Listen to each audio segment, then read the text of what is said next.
संतोषी माता व्रत कथा। एक बुढ़िया थी, उसके 7 बेटे थे। 6 कमाने वाले थे जबकि एक निकम्मा था। बुढ़िया 6 बेटों की रसोई बनाती, भोजन कराती और उनसे जो कुछ जूठन बचती वह 7वें को दे देती। एक दिन वो पत्नी से बोला, देखो मेरी माँ को मुझ पर कितना प्रेम है। वह बोली, क्यों नहीं, सबका झूठा जो तुमको खिलाती है। वह बोला, ऐसा नहीं हो सकता है, मैं जब तक आंखों से न देख लूं मान नहीं सकता। बहू हंसकर बोली, देख लोगे तब तो मानोगे।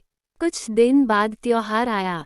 घर में 7 प्रकार के भोजन और चूरमे के लड्डू बने। वह जांचने को सिर दुखने का बहाना कर पतला वस्त्र सिर पर ओढ़े रसोई घर में सो गया। वह कपड़े में से सब देखता रहा। 6 भाई भोजन करने आए। उसने देखा, माँ ने उनके लिए सुंदर आसन बिछा नाना प्रकार की रसोई परोसी और आग्रह करके उन्हें जमाया।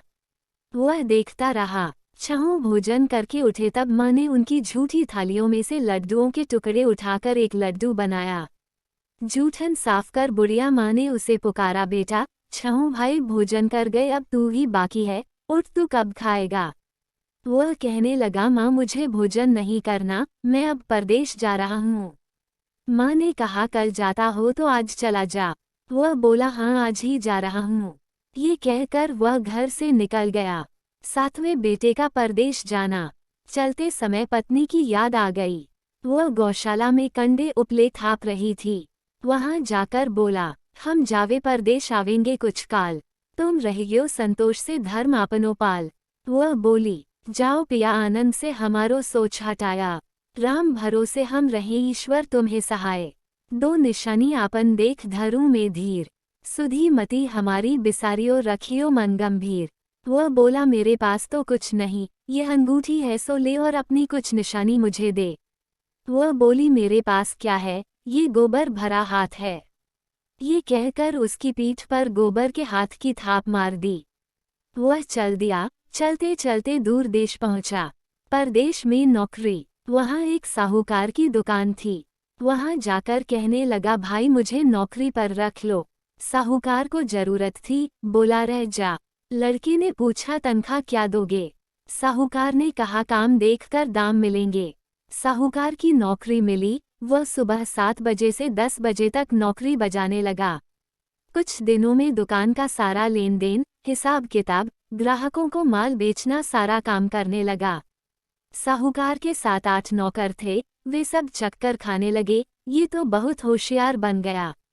सेठ ने भी काम देखा और 3 महीने में ही उसे आधे मुनाफे का हिस्सेदार बना लिया। वह कुछ वर्ष में ही नामी सेठ बन गया और मालिक सारा कारोबार उस पर छोड़कर चला गया।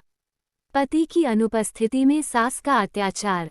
इधर उसकी पत्नी को सास ससुर दुख देने लगे, सारी गृहस्थी का काम करा के उसे लकड़ी लेने जंगल में भेजते। इस बीच घर के आटे से जो भूसी निकलती उसकी रोटी बनाकर रख दी जाती और फूटे नारियल की नारेली में पानी।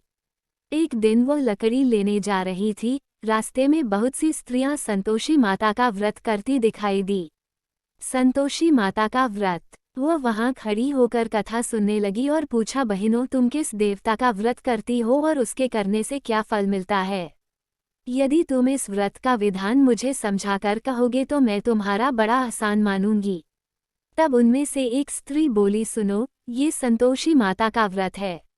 इसके करने से निर्धनता, दरिद्रता का नाश होता है और जो कुछ मन में कामना हो, सब संतोषी माता की कृपा से पूरी होती है। तब उसने उससे व्रत की विधि पूछी। संतोषी माता व्रत विधि। वह भक्तिनी स्त्री बोली, 1.25 आने का गुड़ चना लेना, इच्छा हो तो 5.25 आने का लेना या 1.25 रुपये का भी सहूलियत के अनुसार लाना। बिना परेशानी और श्रद्धा व प्रेम से जितना भी बन पड़े सवाया लेना। प्रत्येक शुक्रवार को निराहार रहकर कथा सुनना, इसके बीच क्रम टूटे नहीं, लगातार नियम पालन करना। सुनने वाला कोई न मिले तो घी का दीपक जला उसके आगे या जल के पात्र को सामने रखकर कथा कहना। जब कार्य सिद्ध न हो नियम का पालन करना और कार्य सिद्ध हो जाने पर व्रत का उद्यापन करना। 3 मास में माता फल पूरा करती है। यदि किसी के ग्रह खोटे भी हों तो भी माता वर्ष भर में कार्य सिद्ध करती है। फल सिद्ध होने पर उद्यापन करना चाहिए, बीच में नहीं। उद्यापन में अढ़ाई सेर आटे का खाजा तथा इसी परिमाण से खीर तथा चने का साग करना। 8 लड़कों को भोजन कराना, जहाँ तक मिले देवर जेठ भाई बंधु के हों, न मिले तो रिश्तेदारों और पास पड़ोसियों को बुलाना। उन्हें भोजन करा यथाशक्ति दक्षिणा दे माता का नियम पूरा करना। उस दिन घर में खटाई न खाना। ये सुन बुढ़िया के लड़के की बहू चल दी। व्रत का प्रण करना और माँ संतोषी का दर्शन देना। रास्ते में लकड़ी के बोझ को बेच दिया और उन पैसों से गुड़ चना ले माता के व्रत की तैयारी कर आगे चली और सामने मंदिर देखकर पूछने लगी, यह मंदिर किसका है? सब कहने लगे संतोषी माता का मंदिर है। ये सुनकर माता के मंदिर में जाकर चरणों में लौटने लगी। दीनों विनती करने लगी, माँ मैं निपट अज्ञानी हूँ, व्रत के कुछ भी नियम नहीं जानती, मैं दुखी हूँ। हे माता जगत जननी मेरा दुख दूर कर, मैं तेरी शरण में हूँ। माता को दया आई। एक शुक्रवार बीता कि दूसरे को उसके पति का पत्र आया और तीसरे शुक्रवार को उसका भेजा हुआ पैसा आ पहुँचा। ये देख जेठ जेठानी मुंह सिकोड़ने लगे। लड़के ताने देने लगे, काकी के पास पत्र आने लगे, रुपया आने लगा, अब तो काकी की खातिर बढ़ेगी। बेचारी सरलता से कहती, भैया कागज आवे रुपया आवे हम सबके लिए अच्छा है।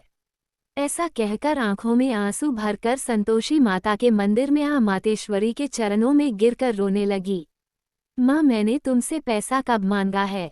मुझे पैसे से क्या काम है? मुझे तो अपने सुहाग से काम है। मैं तो अपने स्वामी के दर्शन मांगती हूँ। तब माता ने प्रसन्न होकर कहा, जा बेटी तेरा स्वामी आएगा। ये सुनकर खुशी से बावली होकर घर में जा काम करने लगी।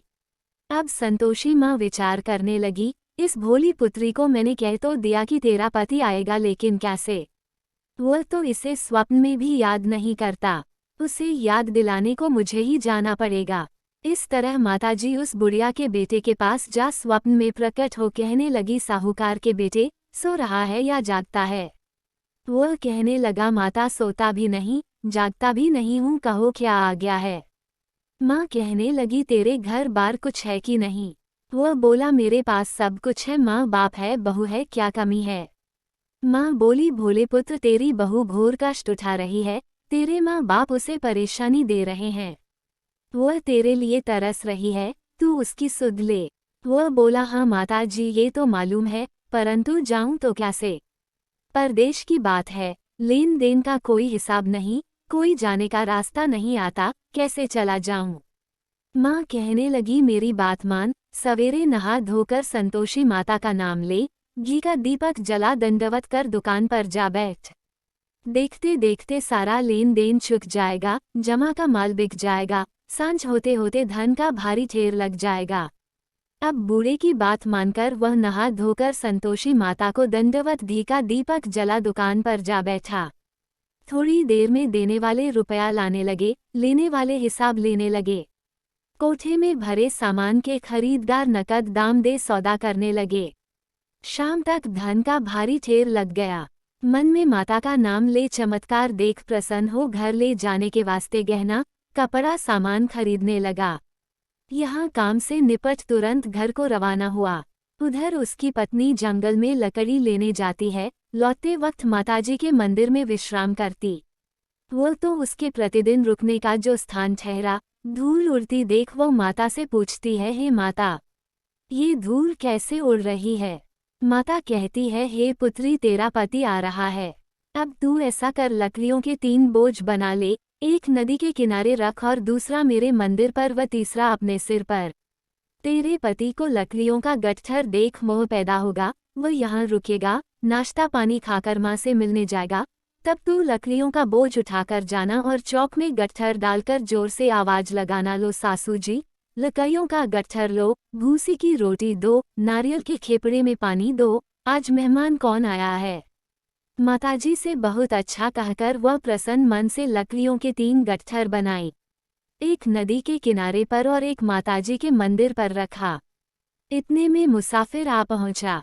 सूखी लकड़ी देख उसकी इच्छा उत्पन्न हुई कि हम यहीं पर विश्राम करें और भोजन बनाकर खा पीकर गांव जाएं। इसी तरह रुककर भोजन बना, विश्राम करके गांव को गया। सबसे प्रेम से मिला, उसी समय सिर पर लकड़ी का गट्ठर लिए वह उतावली सी आती है। लकड़ियों का भारी बोझ आंगन में डालकर जोर से 3 आवाज देती है, लो सासू जी, लकड़ियों का गट्ठर लो, भूसी की रोटी दो। आज मेहमान कौन आया है? ये सुनकर उसकी सास बाहर आकर अपने दिए हुए कष्टों को भुलाने हेतु कहती है, बहू ऐसा क्यों कहती है? तेरा मालिक ही तो आया है। आ बैठ, मीठा भात खा, भोजन कर, कपड़े गहने पहन। उसकी आवाज सुन उसका पति बाहर आता है। अंगूठी देख व्याकुल हो जाता है। माँ से पूछता है, माँ ये कौन है? माँ बोली, बेटा ये तेरी बहू है। जब से तू गया है तब से सारे गांव में भटकती फिरती है। घर का कामकाज कुछ करती नहीं, 4 पहर आकर खा जाती है। वह बोला, ठीक है माँ, मैंने इसे भी देखा और तुम्हें भी। अब दूसरे घर की ताली दो, उसमें रहूंगा। माँ बोली, ठीक है, जैसी तेरी मर्जी। तब वो दूसरे मकान की तीसरी मंजिल का कमरा खोल सारा सामान जमाया। एक दिन में राजा के महल जैसा ठाट बाट बन गया। अब क्या था, बहू सुख भोगने लगी। इतने में शुक्रवार आया। शुक्रवार व्रत के उद्यापन में हुई भूल, किया खटाई का इस्तेमाल। उसने पति से कहा, मुझे संतोषी माता के व्रत का उद्यापन करना है। पति बोला, खुशी से कर लो। वह उद्यापन की तैयारी करने लगी। जेठानी के लड़कों को भोजन के लिए कहने गई। उन्होंने मंजूर किया, परंतु पीछे से जेठानी ने अपने बच्चों को सिखाया, देखो, भोजन के समय खटाई मांगना, जिससे उसका उद्यापन पूरा न हो। लड़के जीमने आए खीर खाना पेट भर खाया, परंतु बाद में खाते ही कहने लगे, हमें खटाई दो, खीर खाना हमको नहीं भाता, देखकर अरुचि होती है। वह कहने लगी, भाई खटाई किसी को नहीं दी जाएगी, ये तो संतोषी माता का प्रसाद है। लड़के उठ खड़े हुए, बोले, पैसा लाओ। भोली बहू कुछ जानती नहीं थी, उन्हें पैसे दे दिए। लड़के उसी समय हट करके इमली खटाई ले खाने लगे। ये देखकर बहू पर माताजी ने कोप किया। राजा के दूत उसके पति को पकड़ कर ले गए। जेठ जेठानी मन माने वचन कहने लगे, लूट लूट कर धन इकट्ठा कर लाया है, अब सब मालूम पड़ जाएगा जब जेल की मार खाएगा। बहू से यह सहन नहीं हुए। माँ संतोषी से मांगी माफी। रोती हुई माताजी के मंदिर गई, कहने लगी, हे माता, तुमने क्या किया? हंसा कर अब भक्तों को रुलाने लगी। माता बोली, बेटी तूने उद्यापन करके मेरा व्रत भंग किया है। वह कहने लगी, माता मैंने कुछ अपराध किया है, मैंने तो भूल से लड़कों को पैसे दे दिए थे, मुझे क्षमा करो, मैं फिर तुम्हारा उद्यापन करूंगी। माँ बोली, अब भूल मत करना। वह कहती है, अब भूल नहीं होगी, अब बतलाओ वे कैसे आवेंगे? माँ बोली, जा पुत्री, तेरा पति तुझे रास्ते में आता मिलेगा। वह निकली, राह में पति आता मिला। वह पूछी, कहाँ गए थे? वह कहने लगा, इतना धन जो कमाया है उसका टैक्स राजा ने मांगा था, वह भरने गया था। वह प्रसन्न हो बोली, भला हुआ, अब घर को चलो। कुछ दिन बाद फिर शुक्रवार आया। फिर किया व्रत का उद्यापन। वह बोली, मुझे फिर माता का उद्यापन करना है। पति ने कहा, करो। बहू फिर जेठ के लड़कों को भोजन को कहने गई। जेठानी ने 1-2 बातें सुनाई और सब लड़कों को सिखाने लगी, तुम सब लोग पहले ही खटाई मांगना। लड़के भोजन से पहले कहने लगे, हमें खीर नहीं खानी, हमारा जी बिगड़ता है, कुछ खटाई खाने को दो। वह बोली, खटाई किसी को नहीं मिलेगी, आना हो तो आओ। वह ब्राह्मण के लड़के लाकर भोजन कराने लगी, यथाशक्ति दक्षिणा की जगह एक एक फल उन्हें दिया। संतोषी माता प्रसन्न हुई। संतोषी माता का फल, माता की कृपा होते ही 9वें मास में उसके चंद्रमा के समान सुंदर पुत्र प्राप्त हुआ। पुत्र को पाकर प्रतिदिन माता जी के मंदिर को जाने लगी। माँ ने सोचा, ये रोज आती है, आज क्यों न इसके घर चलूं। यह विचार कर माता ने भयानक रूप बनाया, गुड़ चने से सना मुख, ऊपर सूंड के समान होठ, उस पर मक्खियां भिन भिन कर रही थी। देहली पर पैर रखते ही उसकी सास चिल्लाई, देखो रे, कोई चुड़ैल डाकिन चली आ रही है, लड़कों इसे भगाओ, नहीं तो किसी को खा जाएगी। लड़के भगाने लगे, चिल्लाकर खिड़की बंद करने लगे। बहू रोशनदान में से देख रही थी, प्रसन्नता से पगली बन चिल्लाने लगी, आज मेरी माताजी मेरे घर आई है। वह बच्चे को दूध पीने से हटाती है। इतने में सास का क्रोध फट पड़ा। वह बोली, क्या उतावली हुई है? बच्चे को पटक दिया। इतने में माँ के प्रताप से लड़के ही लड़के नजर आने लगे। वह बोली, माँ, मैं जिसका व्रत करती हूँ ये संतोषी माता है। सबने माता जी के चरण पकड़ लिए और विनती कर कहने लगे, हे माता, हम मूर्ख हैं, अज्ञानी हैं, तुम्हारे व्रत की विधि हम नहीं जानते, व्रत भंग कर हमने बड़ा अपराध किया है, जगमाता आप हमारा अपराध क्षमा करो। इस प्रकार माता प्रसन्न हुई। बहू को प्रसन्न हो जैसा फल दिया वैसा माता सबको दे, जो पड़े उसका मनोरथ पूर्ण हो। बोलो संतोषी माता की जय।